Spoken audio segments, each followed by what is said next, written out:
A paz do Senhor Jesus, irmãos e irmãs, sejam todos muito bem-vindos à TV Viva Promessa. Eu sou o pastor Kennedy Matos e você está no programa Evangelho em Foco. Quero já desafiar você a compartilhar o link dessa mensagem, desse vídeo, para que mais pessoas sejam alcançadas pela palavra de Deus. E eu quero te fazer uma pergunta. Você tem gostado da nossa série aqui sobre a carta aos Romanos? Coloque aqui embaixo nos comentários o que você tem achado, quais são as suas expectativas. Coloque também a sua dúvida. Ela pode ser respondida aqui em um dos nossos programas também, tá bom?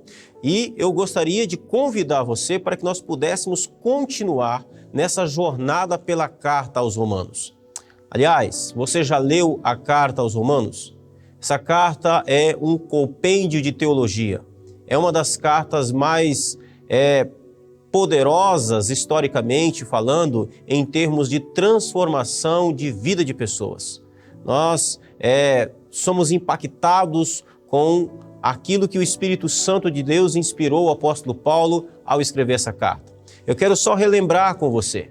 Paulo está escrevendo essa carta à igreja de Roma, uma igreja que ele não plantou, uma igreja que ele nunca tinha estado antes. Há irmãos que ele apenas havia ouvido falar deles, apesar de Paulo ter ali alguns parentes também na cidade de Roma e na própria igreja de Roma. O objetivo de Paulo é pregar o evangelho na Espanha, mas ele quer passar em Roma, que ficava no caminho lá para onde ele queria ir, para a Espanha, e ele quer passar ali e compartilhar alguns dons com os irmãos daquela igreja. Ele queria também, através dessa carta, explicar qual é a mensagem que ele prega. Como é que ele prega o evangelho? Qual é o assunto que Paulo pregava? Porque Paulo, ele algumas vezes era mal compreendido, às vezes ele era tido como liberal, e principalmente por parte dos irmãos da parte judaica da igreja. Então Paulo escreve essa carta para explicar o que é o evangelho de Deus. E meus queridos irmãos e irmãs, nós precisamos entender que se nós, como igreja de Jesus, não compreendemos o evangelho de Cristo, nós não passamos de um clube social. Uma igreja que não entende o evangelho não é a igreja de Jesus.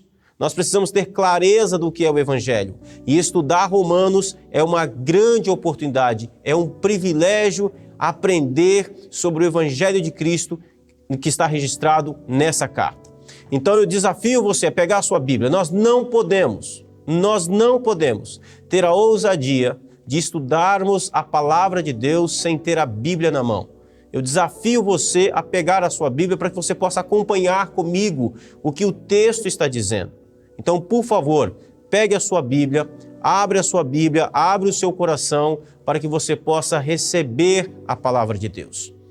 Na semana passada, nós tratamos aqui de Romanos capítulo 1, verso 16 e 17, onde Paulo fala propriamente do Evangelho. Ele vai dizer, pois não me envergonho do Evangelho, pois ele é o poder de Deus para a salvação de todo aquele que crê. Portanto, para Paulo está muito claro, está muito definido. O homem só pode ser salvo se ele ouvir falar do Evangelho. Não existe salvação através de outro meio.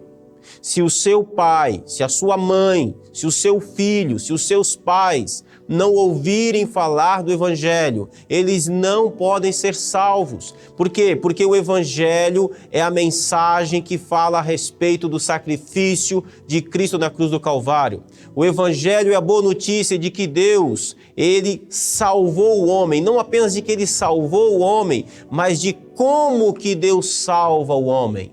O Evangelho é a boa notícia que leva o homem a ter fé.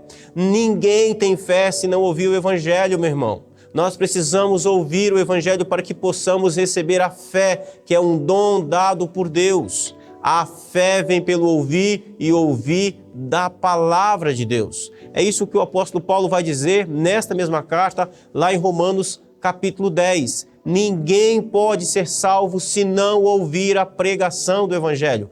Venha comigo.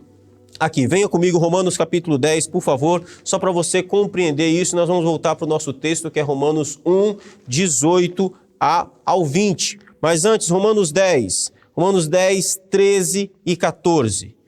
Todo aquele que invocar o nome do Senhor será salvo. É uma certeza. Paulo diz, e Paulo está citando as Escrituras aqui, ele diz, todo aquele que invocar o nome do Senhor. Invocar o nome do Senhor aqui é clamar pelo Senhor, é chamar o Senhor, é reconhecer Deus, reconhecer Cristo como Senhor da sua vida. Todo aquele que invocar, todo aquele que chamar para si, todo aquele que se aproximar de Deus será salvo. Mas Paulo faz então várias perguntas aqui no verso 14 de Romanos 10. Como, porém, invocarão aquele em quem não creram? E como crerão naquele de quem nada ouviram? E como ouvirão se não há quem pregue? E como pregarão se não forem enviados? Aí o verso 17 diz assim, e assim a fé vem pela pregação e a pregação pela palavra de Cristo. Portanto, meus queridos irmãos, não existe salvação sem pregação do Evangelho.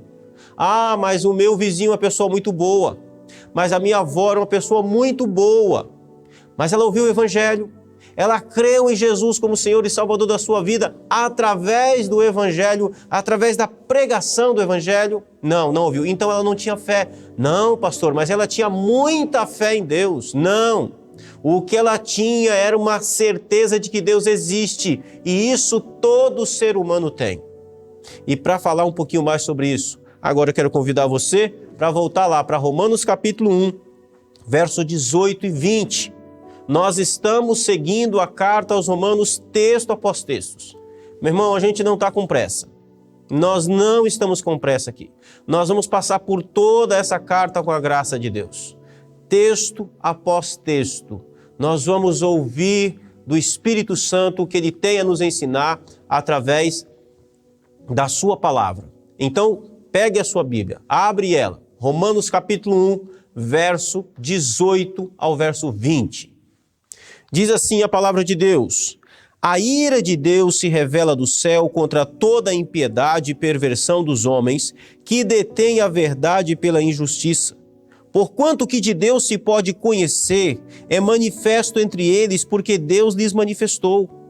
Porque os atributos invisíveis de Deus, assim como o seu eterno poder, como também a sua própria divindade, claramente se reconhecem desde o princípio do mundo, sendo percebidos por meio das coisas que foram criadas. Tais homens são, por isso, indesculpáveis. Paulo falou em Romanos, escreveu em Romanos 1, 16 e 17. O Evangelho é o poder de Deus para a salvação de todo aquele que crê. Então Paulo está dizendo que o Evangelho é uma revelação de Deus. É o modo como Deus revela, o jeito como Ele decidiu salvar o homem. De novo, o homem, o ser humano, qualquer pessoa nesse mundo, nessa vida, só pode ser salvo se crer em Jesus. Para crer em Jesus, precisa ouvir falar do Evangelho. Isso a gente chama de revelação especial, revelação através das Escrituras. E Paulo deixou isso aqui muito claro. A fé vem pelo ouvir e ouvir a palavra de Deus. O justo viverá por fé. E a fé vem pela pregação do Evangelho. Portanto, meu irmão, você quer que o seu filho seja salvo? Ele precisa ouvir o Evangelho. Você quer que seu marido seja salvo? Ele precisa estar exposto ao Evangelho. O Espírito Santo não usa outro método. O Espírito Santo não tem compromisso com a minha palavra. O Espírito Santo não tem compromisso com aquilo que eu acho, o que eu penso, com aquilo que você pensa. O Espírito Santo tem compromisso com a palavra dele, com as Escrituras. Nós precisamos acreditar que o Espírito Santo age através das Escrituras. Isso é Evangelho. Portanto, pregue o Evangelho. Pregue a cruz, pregue o Evangelho de Jesus. É isso que nós precisamos compreender. Bom, já que o Evangelho é a revelação de como Deus salva o homem, Paulo sabe que alguém vai questioná-lo.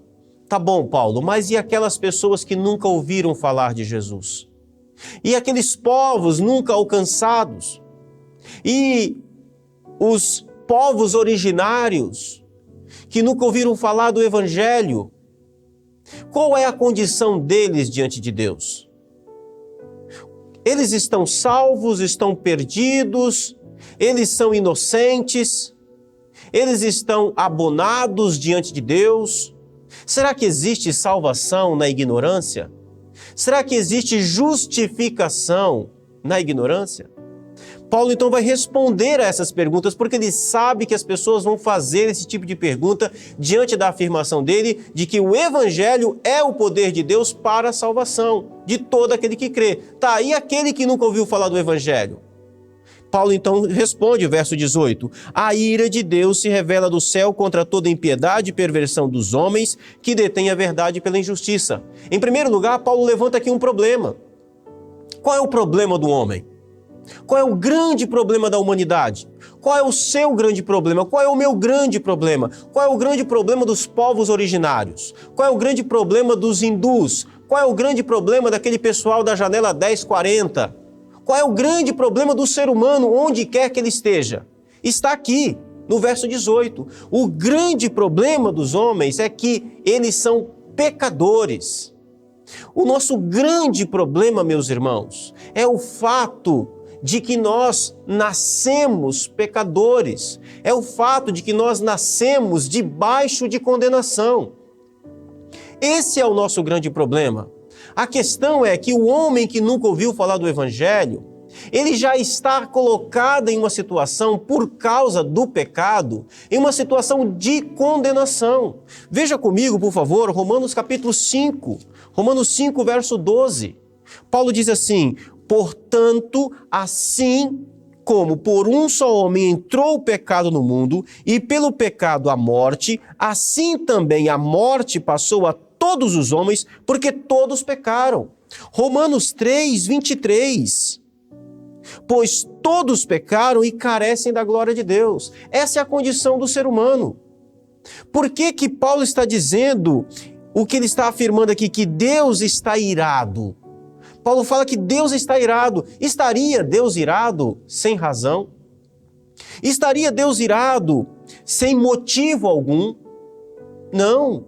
Deus é justo, Ele é santo. Então o texto diz que Deus revela a sua ira do céu contra toda a impiedade. O que é impiedade? Impiedade é a atitude humana de viver como se Deus não existisse. Impiedade é a atitude humana de virar as costas para Deus, de dar de ombros para Deus.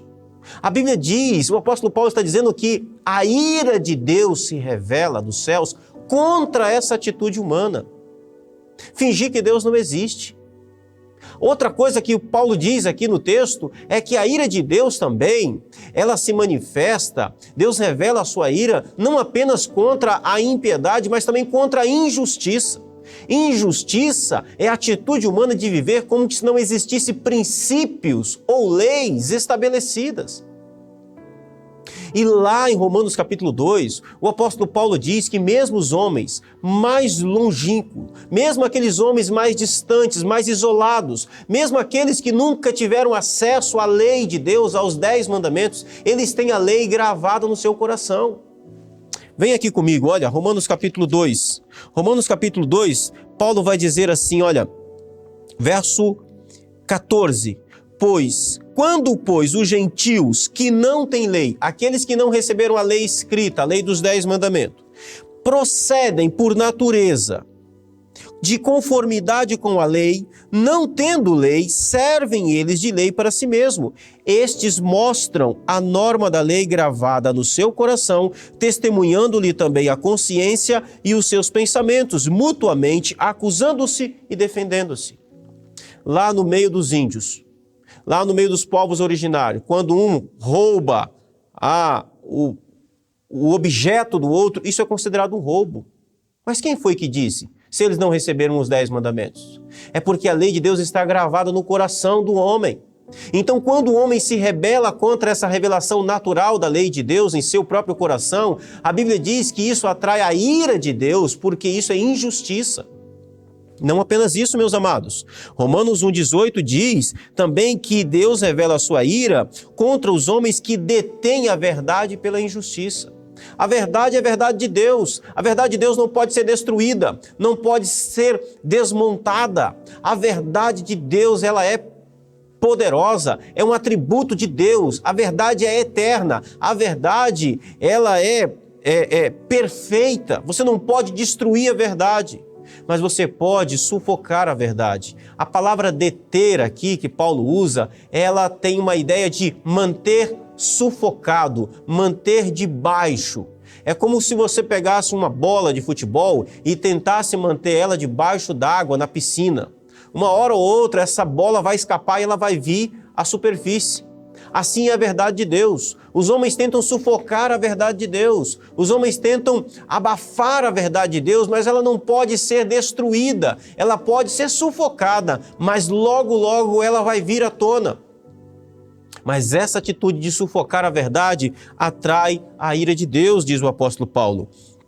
Então Paulo está dizendo aqui, inspirado pelo Espírito Santo, que Deus está irado contra os homens, contra toda a impiedade, contra toda a perversão, contra aqueles que detêm a verdade pela injustiça.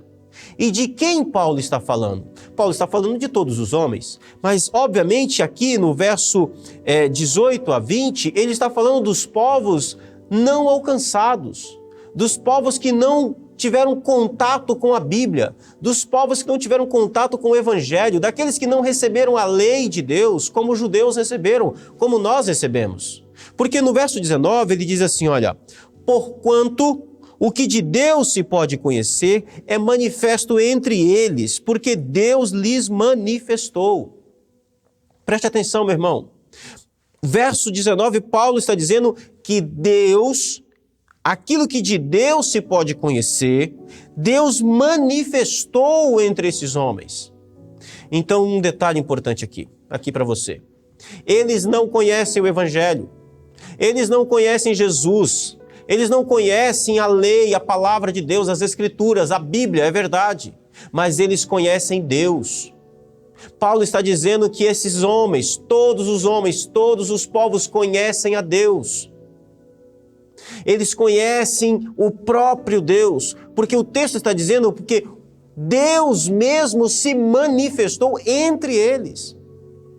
Não é uma coisa assim que Deus enviou uma mensagem. Não. O próprio Deus está dizendo que o próprio Deus se manifestou, se revelou a todos os homens. Ninguém vai poder chegar diante de Deus e ter a cara de pau e dizer assim, eu não sabia que isso existia. Não, ninguém vai poder dizer isso. Deus vai olhar e vai dizer assim, você vai dizer para mim, você quer dizer para mim que você não sabia sobre mim, sendo que eu me manifestei a você, eu me revelei a você. Então é isso que o apóstolo Paulo está falando. Deus se manifestou, e a pergunta é, como foi que Deus se manifestou? Como foi que Deus se manifestou? Verso 20, porque os atributos invisíveis de Deus, assim como o seu eterno poder, como também a sua própria divindade, 2 atributos. Deus se manifestou e Paulo dá aqui 2 exemplos de 2 atributos.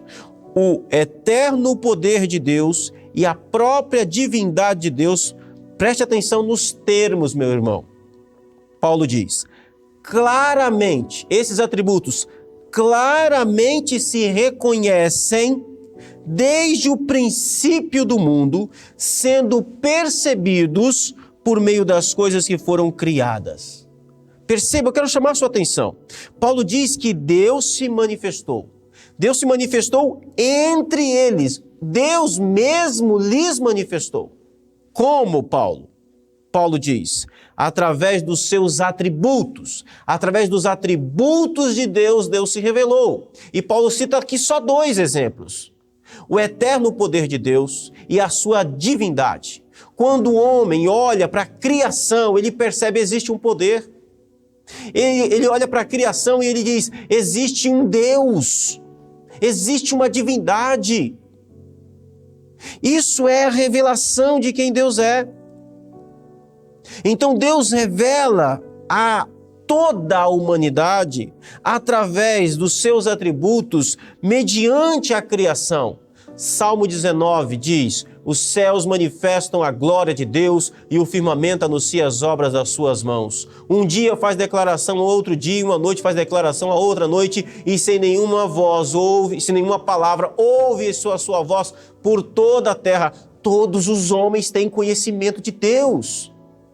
Meus irmãos, e o apóstolo Paulo termina o verso 20 dizendo que porque esses homens têm conhecimento de Deus, porque esses homens sabem a respeito de Deus, porque Deus se manifestou a esses homens, Paulo diz, portanto, tais homens são indesculpáveis. Eles não vão poder alegar ignorância diante de Deus. Ninguém vai poder dizer assim, eu não sabia. Ninguém vai poder dizer, eu nunca fiquei sabendo. Não, todos eles têm conhecimento de Deus. E aqui uma coisa importante fica mostrada para nós aqui. Queridos irmãos, não existe tal coisa como o ateísmo. A Bíblia nega o ateísmo.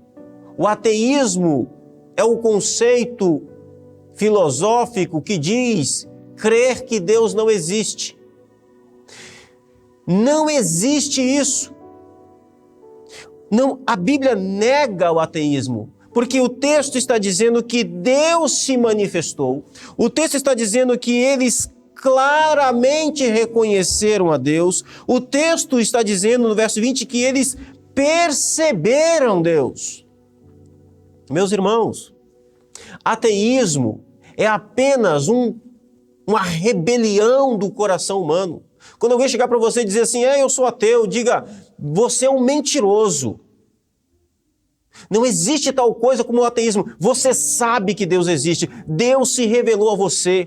Deus se manifestou a você. Você tem um coração endurecido. Você tem um coração petrificado. Você tem um coração rebelde. Você odeia Deus. Você não quer saber de Deus. Por isso, a ponto de você declarar que Ele não existe. Mas você sabe que Ele existe. Você tem consciência que Ele existe. Você tem clareza que Ele existe. E não sou eu que estou dizendo.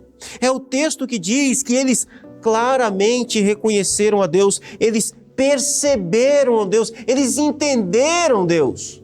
Olha o que diz o verso 21. Olha o verso 21. Não acredite em mim.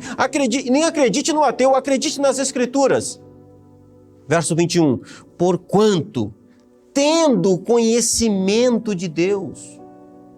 O Espírito Santo afirma, portanto, tendo conhecimento, compreensão. Eles entenderam a Deus. Todavia, aí aqui vem aquilo que eles chamam de ateísmo, não glorificaram como Deus, nem lhe deram graças, antes se tornaram nulos em seus próprios raciocínios, obscurecendo-lhe o coração insensato.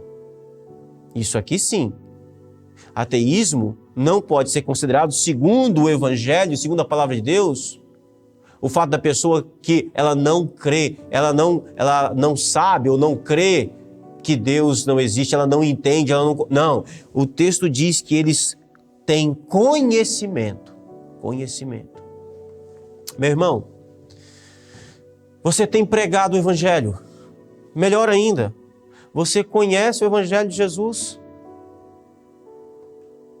Você conhece o Evangelho que salva? Deixa eu lhe dizer uma coisa, você não fica preocupado com o fato de que 1/3 da humanidade nunca tenha ouvido falar do Evangelho? Isso não choca o seu coração? Você sabia que apenas no dia de hoje, milhares de pessoas morreram sem ouvir falar de Jesus? E deixa eu lhe dizer uma coisa, essas pessoas morreram, leia os meus lábios, condenadas. Não tem salvação para elas, meus irmãos. Não existe chance. Elas não serão justificadas diante de Deus pela ignorância. Isso deveria fazer o nosso coração tremer. Essas pessoas não têm nenhuma chance de salvação. Elas morreram sem Cristo, o Salvador. Não existe salvação fora do Evangelho.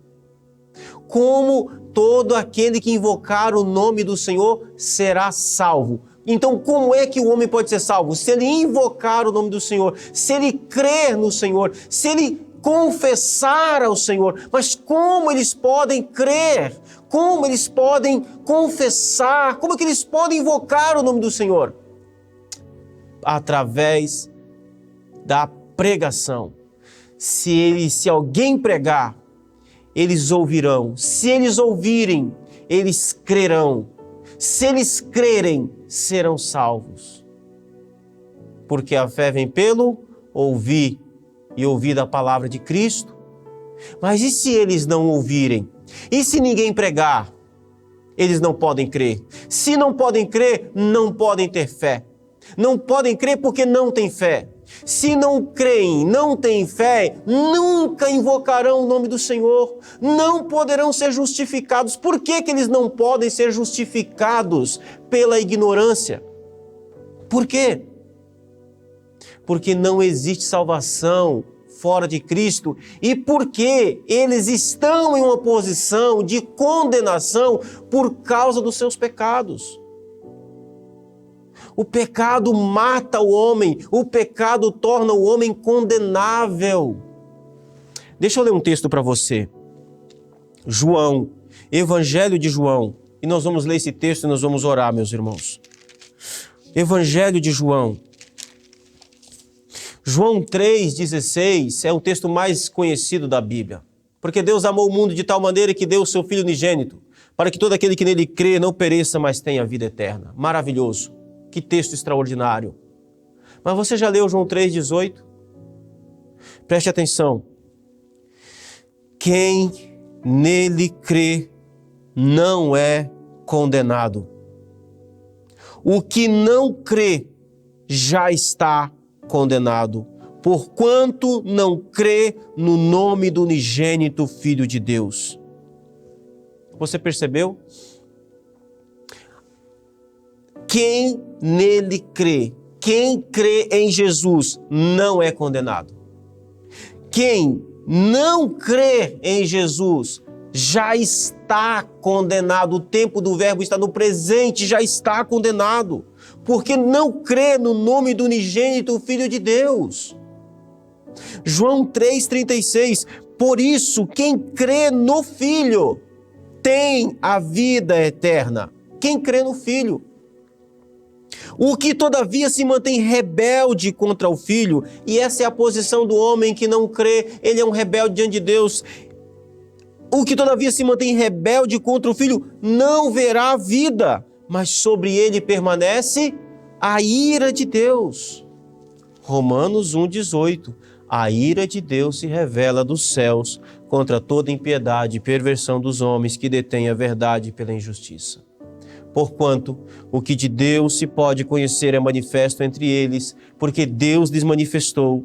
Porque os atributos invisíveis de Deus, assim como o seu eterno poder, como também a sua própria divindade, claramente se reconhecem desde o princípio do mundo, sendo percebidos por meio das coisas que foram criadas. Tais homens são, por isso, indesculpáveis. Eu gostaria de orar com você.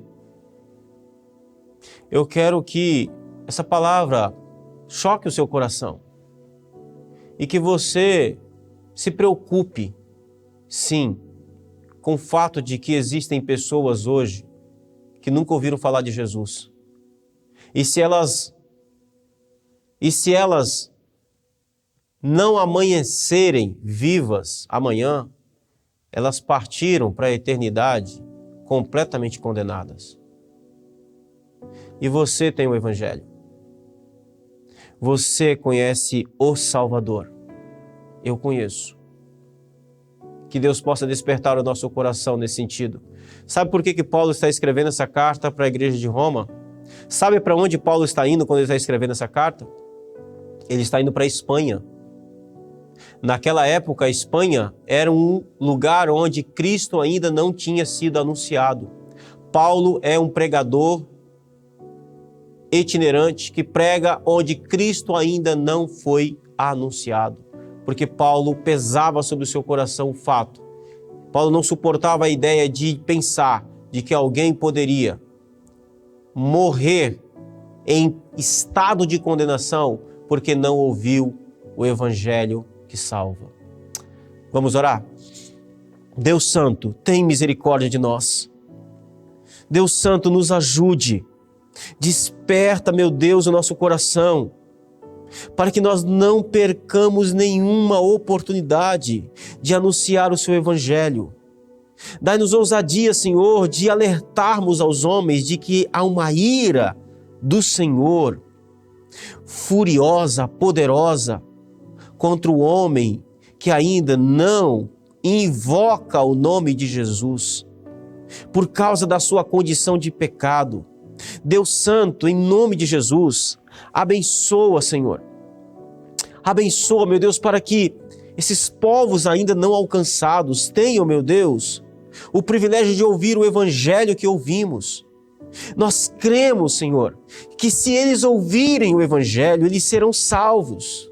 Isso está, meu Deus, em nosso coração, que se eles ouvirem, eles podem ser salvos. Então tenha misericórdia, meu Deus, em nome de Jesus.